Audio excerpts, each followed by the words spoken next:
everybody. Thank you for coming to the Date Everything panel. I think we're all kind of blown away. This is insane. You guys, I told them it was a big crowd. They're like, really? How big? I'm like, big. One more time, guys. Give a huge round of applause for Date Everything. Now, if you were here in our last panel, this is Lily. Lily was given a vacuum. She's having all these different celebrities sign it. We're then going to be auctioning off to Nerd HQ for mental health, for awareness, and for charities. We're going to have each one of them right now. They're all going to go down and sign this vacuum because this vacuum doesn't suck. As each person signs it, you are going to cheer for them. Are you ready for this, guys? Go ahead. This is for charity, everybody.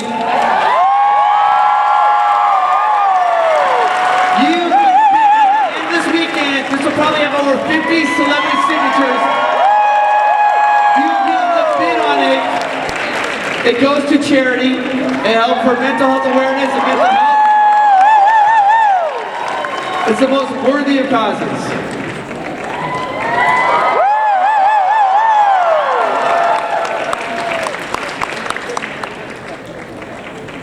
Keep going. Keep it going. Progressively louder.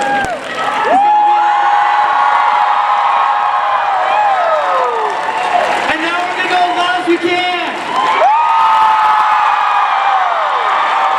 Loud as we can, because the man signing it right now was the lead designer and director of Date Everything. All right, Date Everything panel. Thank you for the plug, Robbie. I can't tell you how many people come up to my table and say, it's so good that the developers got you to voice the wall in Date Everything. I do appreciate it. It was the easiest hire we ever had. Yes. Let's go down the line and introduce ourselves, I think. I'm Ray Chase. I'm the lead designer of the game. I programmed the whole story. I was lead writer, wrote a bunch of the characters, voiced the wall, lyric literature, and the Scandalabra. My name is Robbie Daymond. I was the co-creative lead on the game. I was also the voice director and primary casting director, among other creative things. I wrote my boys, the Hanks, which I also voiced. Johnny Splash and Little... Oh, I got a couple Johnny Splash fans I like to see. And also Hirohime's pet tennis ball catch, Nickelbaru. What's up, everybody? I'm Max Mittelman. I am co-founder of Sassy Chap Games, co-creator of Date Everything, and I voice the toilet! I also voice Mikey Microtransaction. Mr. Cluckles. I had a great time. Mr. Cluckles! This is... Natochenny, I voice Lucinda Lavish. They lost their minds right Yes, yes. Oh, you're fans. I love it when girls are fans of mine. That's all. How do I follow that? My God. Hi, I'm J. Michael Tatum. I play Mitchell. I'm also very proud to say I got to contribute some original music to the score. Oh, right. Hi. I voice Duncan Dunk Shadowcat! He's just your himbo bro. It's all good. When we cast this, we thought, who's the brilliant guy we know? The funniest thing, I remember it went with you guys. They were like, oh, Alejandro, we have a thing for you to audition for. Great. Then at a con, you guys were like, hey, Alejandro, so you're in our game. And I was like, I am? Yeah, I told you. No, you didn't. You didn't tell me anything. And then they sat me down and told me everything. That's how most casting works in LA. Yeah, we're so happy to be here. The response is unbelievable. All of you have been so supportive. If you aren't in the know too, you saw that we surpassed 500,000 copies that are out there. And just last week, it's still happening. We just passed 600,000 copies. What? Honestly, it's all because of you. It's because of word of mouth. It's because of social media, TikTok, conventions, all of it. We're on the road to 1 million. It's what an honor. Thank you all so much for being here. Yeah. We can answer all of your questions today, all the goofy ones about the characters, what we may know. We can talk about video game development. We can talk about how this came to be. We can talk about other stuff, because not only Date Everything, but so many of this cast out here have amazing, expansive resumes that are cross-genre. So we don't have to just talk about this game. We can talk about your favorite whatever. You have us for the next 30 minutes. You just may not date us. You can, depending on how well your question goes. I have a ground rule question. So we're okay with spoilers at this point, right? It's been a few months. Are we okay? Clap if you're not. If you are cool with it. Let's do spoilers. How about this? If you have a spoilery question that you want to ask, just let us know that it's spoilery, and then you can put your fingers in the air and go, what's that soda can song that's not really from our game? It's on TikTok, that one. Vending Machine of Love. And then the other question is, this is a panel at 6:15 in Utah. This is a game where you can't have sex with a lot of characters. I'm gonna say, let's keep this PG-13, right? Our game is rated M, but I think because we might have a lot of smaller faces, we'll keep things saucy at best. All right. We've got our first question up here. Ask away. And I guess you guys can line up. Is that where we're all lining up for questions? No. Oh, there's more. What? Oh, Sorry. Just please walk to the microphone. Okay, there it goes. Hi, my name is Sky, and I was wondering, how did you feel when you finally realized you were voicing a dateable object, just an everyday object? Okay, This is for you guys. We always knew. It's very ironic that I'm sports equipment because I don't sport. But it's funny that I give that energy, and it's not the first time I've been told I give that energy. So, but it's cool. It's a lot of fun, and we got to say a bunch of random nonsense, especially as Dunk. We just want to put your voice inside a burly band. Yeah, I'll take it. Hey. The way it goes. It was not ironic that I voice food, because I like food very much. I try to do a little bit of fancy cooking at home sometimes. It's true. You know, I'm an actor. I'm a working actor. Anything they're like, are you surprised? I'm always surprised when I get work. And always very happy. So thank you for letting me come play, guys. I was so delighted, so surprised, could not believe. And honestly, when I got to know Lucinda, I was like, yeah, this makes a lot of sense, because I just kind of show up places too. We had Lucinda as the last written character. It's a big part of her story, but it is something that the publisher was like, you gotta have another DLC character. And so I wrote her super last minute. We recorded her last minute right before the game came out. And we had someone in mind for the part, but it wasn't quite the best fit. And the way that you got the part, Sarah, was we went out to dinner for Julia's birthday. My wife Julia, who plays Celia the Ceiling. And you said to me, why am I not in your game? And I said, you're right. You're really good. You should be in our game. See? Lesson! Just say it! Yes. Wow, I'm gonna take that and I'm gonna do that. Just do it! Hey, I want to be in that. So can I quickly tell them what I'm doing today? Why I'm leaving early, actually, this panel? Yes, let's do 2 years ago, I did FanX, and we went to see the Mormon Tabernacle Choir. And I was like, I want to do that. And they were like, really? And I was like, yeah. I'm gonna go sing with them at their rehearsal in an hour. Just ask. The worst they can say is no. In character, she's gonna go disappear and live her best lavish life. Anyway, go on. Thank you, Sky. You're next. Hi, specifically hi to Lucinda Lavish. Hi, baby.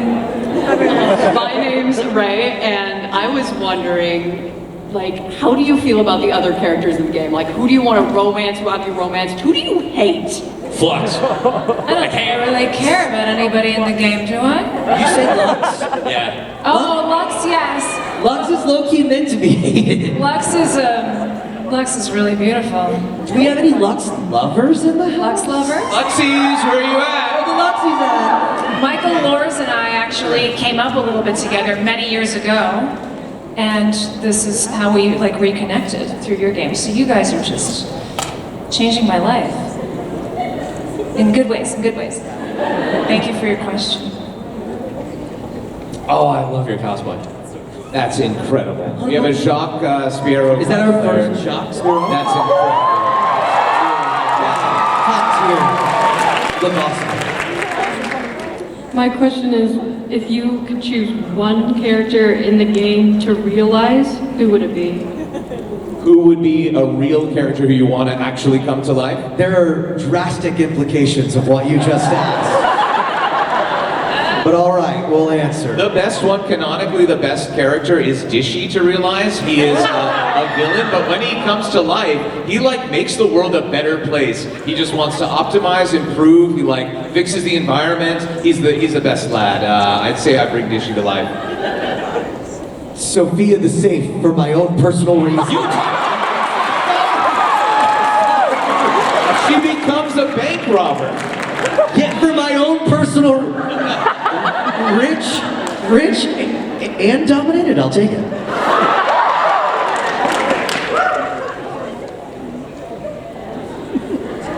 The rest of them don't want to bring anyone else to life, I guess. Lux! Yes, that's all you- well, You want to bring Lux to life?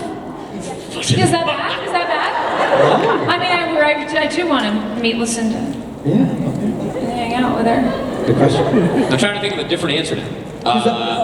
Oh God, I forgot her name. The magnifying glass. I really like her. Maggie, she becomes a mystery writer. I really like Maggie. Yeah. I have a thing for Von Trapp.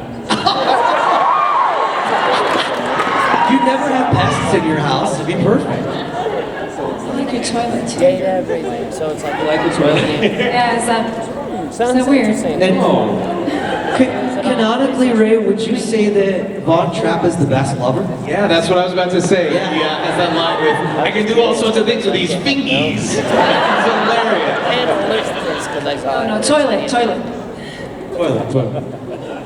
I can do all sorts of things. Toilet doing an impression of whatever that is.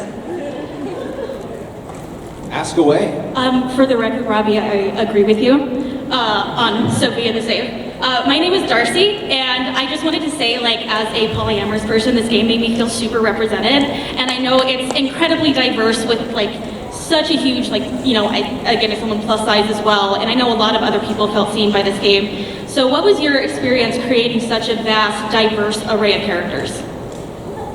We had a vast, diverse cast. Like just from the onset, we knew that 100 was just going to be the number that you had to make for this game. Ended up doing 102 plus some extra characters here and there, and I think it was just it was a responsibility that we had to do because it's the right thing to do, and it was fun to be able to say, what voices do we not get to hear? Let's get a New Zealand accent in there. Let's get some non-traditional representation that you get to see. Lots of non-binary representation, all sorts of things. It was the chance of a lifetime to have a cast this large and just throw everything that we could in there. Yeah, I would say it was meticulous and planned. We had this chart of our characters and we said, well, we want this to be truly representative. So we sat down and looked at world population, North American population. We looked all over the place about who our key players would be. And then we wanted to pump that up even a little bit more for all of that. And include characters that you might not traditionally see in this type of game, but in a very like honest way. Our one rule with representation is we didn't want to allow that to define the character. So I think that's so important, right? Like the hill that I had to die on was finding a wheelchair user for our wheelchair dateable. I'm gonna be real for you. It was a struggle. Took a long time. And not to say that the talent isn't out there, but to find the right person that can fill in the role that is well loved is Mac. By the way, thank you for all the Mac love out there. It's awesome. Mac was also non-binary too. Yeah. So it was also, we wanted to make sure that we had both sides of the representation in there. And I feel like it took about 4 or 5 months of casting that wide net. And Regan did such an amazing job. Yeah, but thankfully we had the cast and crew and writers. I think one of the things you don't usually throw out there in the world is like, who wrote this, right? Like their faces aren't always seen. And I'm proud to say that we had, 24 writers total on staff, and it is one of the most diverse. We have so many different perspectives in the game. It's really one of our proudest honors. And we are still listening to you guys, and we're listening to the criticism, and we're listening to the feedback, and we're able to keep this game alive and continue to tune it up in ways that feel more honest, so everyone can enjoy it. Yeah. Thank you. I'm still thinking about the realize question. I'm still thinking about who I would realize. My brain went, Betty? Can you please make this a sports equipment? Yes. Did the creative and development team get so wrapped up in whether they could that they didn't stop to think if they should?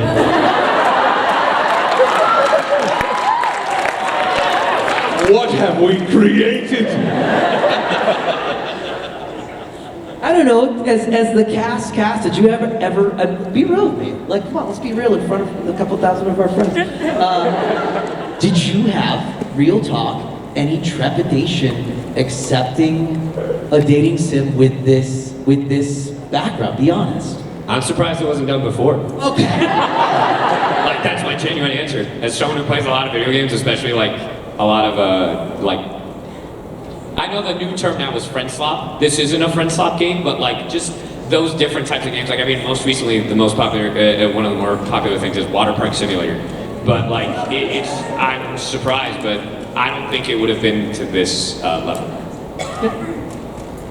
I guess we also didn't approach you guys by going, can you voice a dateable character? Voice is very Make the funny, sexy noises for us, Daddy. But I did have to give the preface at the top of every session for every new actor that came in. And I'm like, I know it's a dating sim, hold on. I know you're gonna be a toaster, hold on. Like, let me explain what this really is. Robbie's hear me out every session. To 100 of my friends.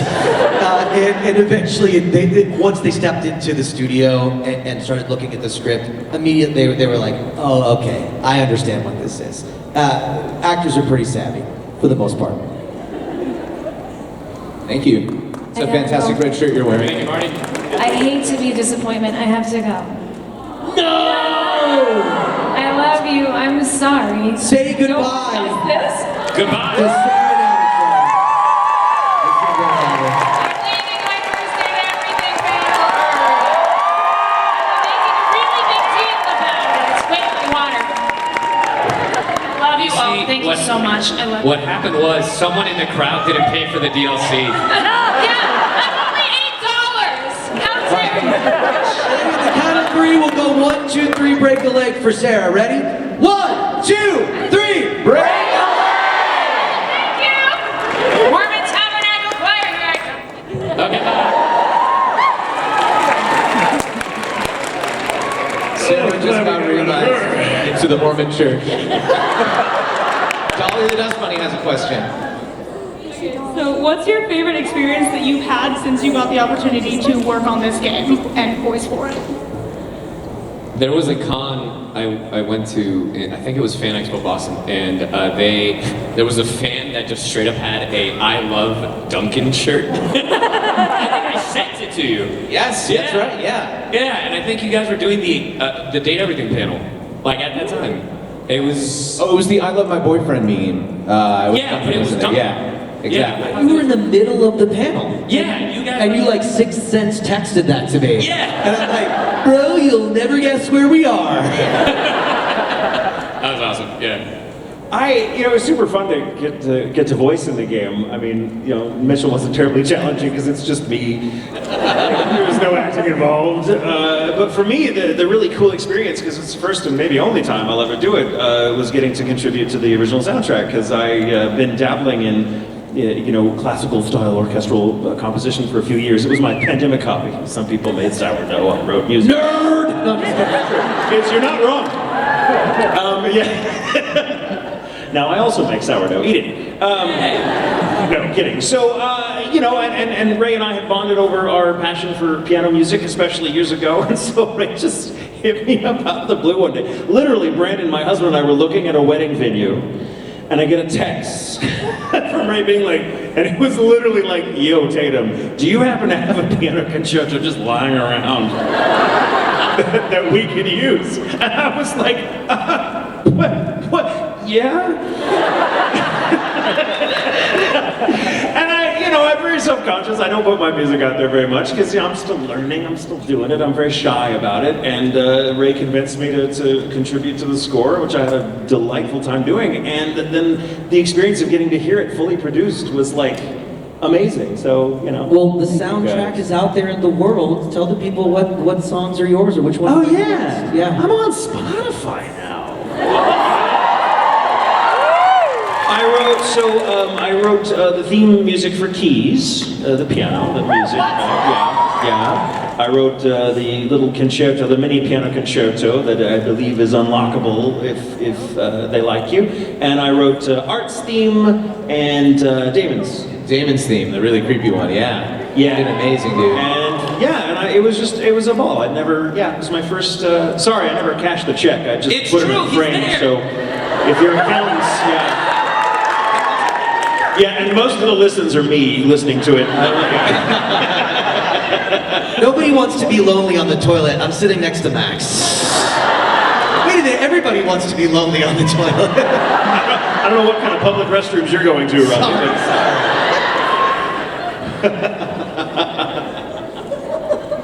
Good question. Thank you. Hello, my name is Z. Robbie, I'm really excited to see you in the new campaign for Critical Role. I just got a text from Travis. I'm fired. Sorry, guys. So, my question is, if your character was a D&D class, what class would your character be? You're assuming how well we know our characters and how well we know D&D. Yeah, you got this, Robbie. What class would the toilet be? Well, he's a musician, so he'd most likely be a bard. Correct. But what kind of bard? Maybe a bard of tragedy? A French rapper, the tragedy bard? That's tough. No, you could do something off-brand. You want to subvert expectations. Jean-Loup, the French rapper. That's what? What? Like a necromancer? A warlock. Just bringing back zombies with toots? I don't know, man. I think Mitchell would just run a tavern or something. I don't think he'd be a class at all. Mitchell, certified NPC? Yeah, certified. He would be, yeah. I need that on a button. Ray, pick one. Wallace would obviously be just an absolute tank, a beast. Barbarian. I think Lyric would DM because he likes writing his stories. And I think Scandalabra would never get invited, so he can't get to play. I don't know why I thought Dunk would be a monk. I don't know why. He's pretty Shuttlecock. Probably because he's only smart enough to go, ha, dunk the monk.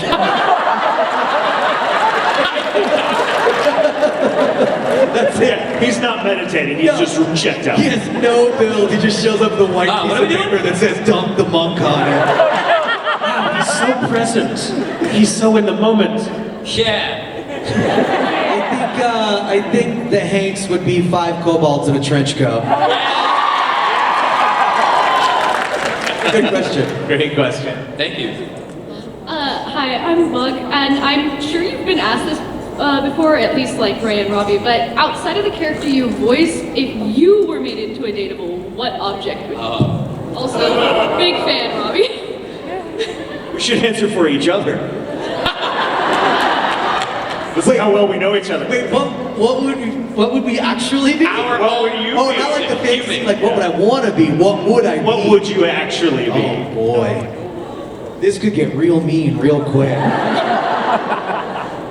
I know that one thing that Max is really into is podcasts. I think he would be the dateable podcast. Just to be the concept of a podcast. The concept of podcasts. I'll take it. Potty the body middleman. It's good. What would you be? I would be something really obscure, like, I don't know, a Viking tablet weaving set. Well, we already have the teddy bear, and you're my favorite bear. Don't think about it too hard. I never do. I think we should stop here on that question. It'll take No! Oh, do I have to answer?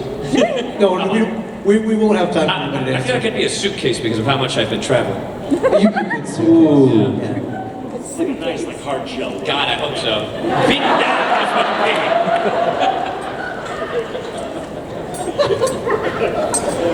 Thank you. Hi. Alright, so I feel like the outliers, everyone's asking questions about date everything, but what of characters that you guys have done or voiced is your favorite? Ooh, the favorite character question. Why does everybody look at me first? Because if we don't start at one or the other, it's chaos. I'm kidding, I'll start. Thank you. I'm very zen about my acting career, so like it's hard to pick a favorite because they all kind of live in your head, you know, and if I pick a favorite, all the others get mad at me for not picking them. It's like asking who's your favorite child, and you know, maybe, you know, some parents don't have a problem with that, but, but you know, yeah, so I like to say that my favorite role is whatever I'm playing next. That's how I squirrel out of that question, isn't it? I also like to say, you know, my favorite role is me. Self-love. I get a little better at it every day, I feel like. Yeah. All right, now I'll answer, I guess. It changes daily, but I'll say it's Rafa from Borderlands right now. Yeah. Oh my God, yes. We haven't seen you since it come out. That's awesome, dude. We gotta catch up. Yeah. Strangely, my favorite role is J. Michael Tatum too. So, it's weird. And he's really good at me. Don't look into it. I swear that's never happened before. It's part of it. You're nailing it. Thanks, man. Any other favorites for you two down here? I like my secret character date everything. Emmanuel, the paperclip guy. What's your favorite all time? Chicken in Fortnite. I'm gonna leave a little plastic chicken on your doorstep every morning from here on out. But now I know who's leaving it. Foiled again! Alright, we should go faster. We go, yeah. 8 minutes. You can do it. Oh, I'm a sacrifice. Okay. It's you. Isn't that you, Max? It's me. I know, right? Wow. Wow. So cool. First of all, I want to say thank you so much for all of your contribution to this game. It's probably the most in-depth, meticulous game I've seen, especially since it's kind of like an indie game, which is never kind of been seen before. So thank you so much for that. I like to call it the biggest, littlest game ever made. Yes, exactly. As soon as I heard it was like 100 voice actors, I'm like, hello? 100? About the number of words as Baldur's Gate 3. It's ridiculous, yeah. 70,000 voice cues. Anyway, go ahead. My question is, what dateable would you add and why? Add? You're a young person. What does that mean?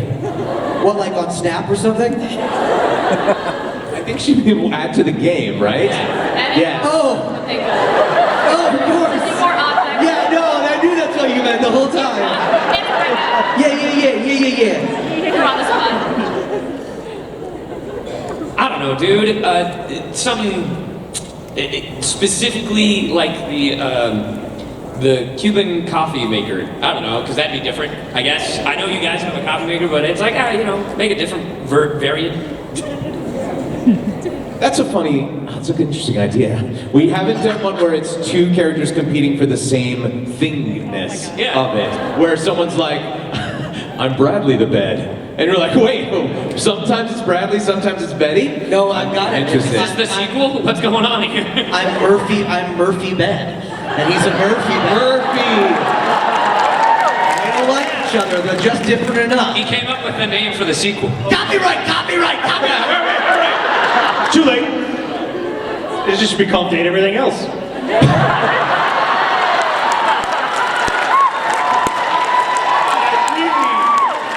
Mitchell has a twin brother that's bad food.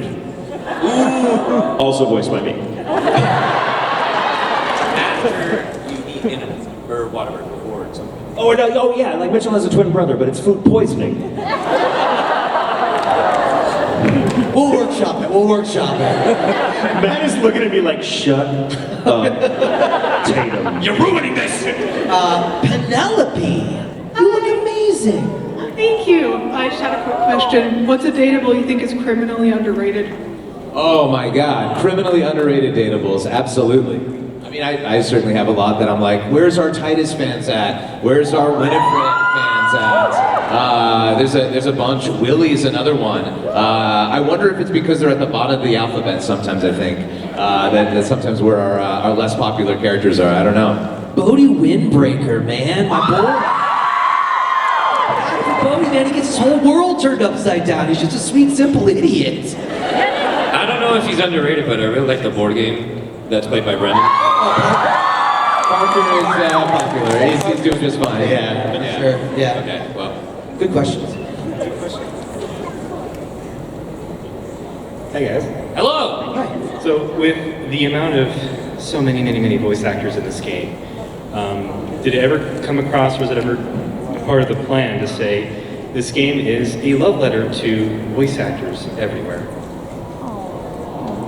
I think that's what we have said many times in interviews. Yeah, it is a love letter to the genre, to working with artists. When we first started this 7 years ago, we didn't know that defending art against the wave of AI was going to be such a thing that we would have to constantly deal with. And this game kind of became a protest against that, where it was like, we're hiring. Thank you. The three of us also conceptualized of being Homestuck, working from home remotely before COVID and before people were doing that as a default. Yeah. So like we really, you know, we didn't know we were creating something that people would gravitate so much toward. Yeah, and the cool thing about making something that's a love letter is that if you do it right, you don't have to say it's a love letter, people just know. So yeah, and thank you for noticing. Thank you. Hi guys. Hello! Hi. So I got a tough question and I want to know, are you prepared for it? No. Never. Negative. So, what would you prefer? Losing an arm and a leg, or why? Or what? Sorry, that really messed up that question. Why? You're right, we weren't prepared for this question. Okay, let me We all rephrase it. answered it perfectly. Yeah, I choose why. What would you prefer? Losing an arm or a leg, and why? Are you threatening us, sir? You are wearing overalls. Are you dicing up people in your farm back home? Okay. I don't know. I've actually thought about this question a lot. Arm for sure. If I could not walk places, I would absolutely go mad. Can I pick the arm? need to be outside. I need to be moving around. Can I pick the arm? I think. Can we pick the arm? Can we pick arm? Can we pick which leg or which arm? Oh, then yeah, I'll go arm. Non-dominant arm. Non-dominant? Right, yeah. Honestly, if that was I just let the fates decide. I mean, listen, there are plenty of people out there living wonderful, full lives that are amputees, and I think that if that was going to happen to me, I wouldn't want to pick it. Just let it happen to me. Yeah. Good question, though. Either one's fine. I've played a lot of dudes that lose an arm. I feel like I'm ready. Could you give us your favorite Date Everything voice line in the voice? So we recorded every single person saying date everything at the start of the screen. It plays randomly which one you do. Everybody said date everything in a voice. It's very charming. But Roger Kick Smith as Tony goes, date everything. Oh wait, date everything. I think my favorite's not my own. It's Dana Snyder's Von Trapp when he goes, I can't wait to love you or whatever the beep. It's like, during that session, I had to call Ray at our first break, and I was like, Ray, I got bad news. I got about 80 extra lines so far in the first hour, and they're all solid gold. You're gonna have to find a way to work this in. He improv like probably 50% of the stuff in there. It's absolutely unhinged. That's awesome. I We had so much fun recording Mitchell. We kept cracking up in the booth, so I can't remember. They were all they were all amazing because I did not. That's not what I mean. I mean, like, they were just such good lines. I was like half the acting job was me just keeping it together and not cracking myself out. You have your hate ending, which or some people get the hate ending with Mitchell. I think he's very lovely. But you say, you are rude, crude, and have a poor attitude. And frankly, you smell of low quality beef. I rate you 0 out of 5 stars. Amazing. Which just sounds like something I would say to someone. It's weird. It's like you guys just followed me around in the bushes and wrote down shit I said in real life. You're just talking to I should have a writing credit on this game. We just follow you on Yelp. Any other favorite lines? I like microtransaction. He does a whole thing where It talks as an English lady.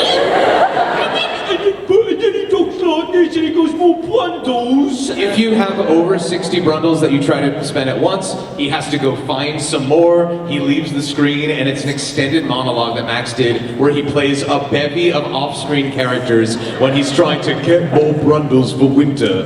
Very silly. I think we were all literally like crying, laughing. It's really good. It's so funny. I have one. I don't know if it's appropriate. Just bleep it out. Work around it. You can do it. Work around it. It's this. Yeah, that's what I meant. It's okay. It's PG-13ish. It's a PG-13. Yeah. You're good. you're good, it'll be the last thing that we say in this game. Yes. Wait, is there one last question from you? Yeah. They're their last question. The line is, oh, sex! Yeah, you meant sex. Yeah. We can say sex. You're very respectful, though. Look, I did a panel where someone had me do that, and I definitely saw like 10-year-olds in that. All right. Final question. With the best cosplay in the house. Can we put it up on the screen by any chance? Can we see what you look like? Yeah. Fantastic. If you could have any item in your house be a dateable, what would it be? What a good, sweet question. What would it be? You do not want to know. PG-13. Yeah, I said you don't want to know. No, I have a really cool coffee table. Like, it's super cool. It's made out of old airplane parts. Yeah, it's this weird thing I got. The whole story I won't tell, but I love that piece of furniture, and I've had it for like 15 years now. And like, I would date that. I think about that. Even before this game came out, I was like, I would date this table. Whenever Brandon's out of town.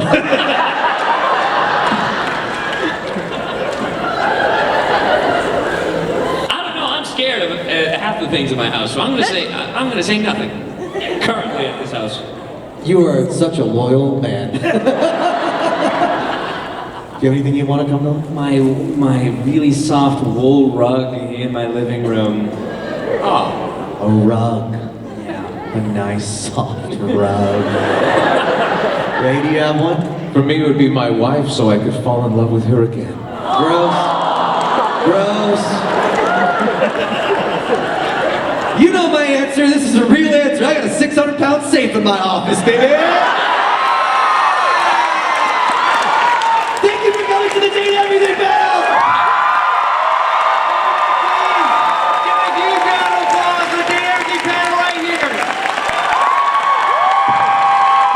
Now, the party doesn't end here. We're going to put a QR code up on the screen. You can scan that. You guys can go get photo ops with them. You can get autographs with them. They can still hear you. We are going to do one more panel. Yeah. Pull out your cell phones and turn your flashlights on, guys. I'm going to do a crowd shot right here. And I want you guys to go crazy for this. Get those flashlights out. Get those flashlights out. Get those flashlights out. All right, guys. On the count of 3. On the count of 3, I want you guys to go nuts. Are you ready? 1, 2, 3.